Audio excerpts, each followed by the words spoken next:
I didn't end up in full-time ministry because I checked all the boxes or I had a perfectly laid out plan. I'm here because I stopped running. God called me into ministry when I was a teenager. I knew it, I felt it, but I ran.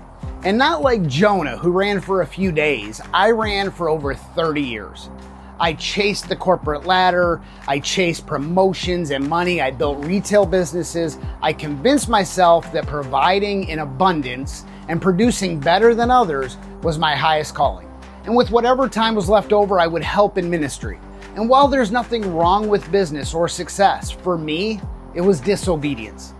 I knew what God had called me to, and I just didn't want to say yes yet. But here's what I've learned. Delayed obedience is still disobedience. And over time, that disobedience, it'll eat away at your peace. I mean, God was patient, but he was also very persistent. And when I finally surrendered, when I stepped out of corporate America, when I shut down my retail stores, and when I stepped headlong into my calling of ministry, it wasn't some Instagram moment. It was terrifying. I still battle doubt some days, but I've never known more peace than I do walking in the center of God's will. Romans 11:29 says, "For the gifts and the calling of God are irrevocable." I mean, that means God hasn't changed his mind about you. It doesn't matter how long you've been running, his call is still waiting.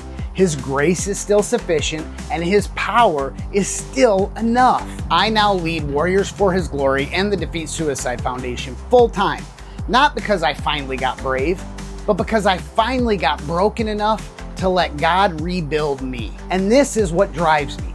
Jesus is the answer people are looking for, but we've made him hard to see behind religion, judgment, and tradition. He didn't come to build fences, he came to build bridges. I have a heart for the hurting, especially for men carrying the weight of the world with no outlet, no help, and no hope. So let me challenge you today.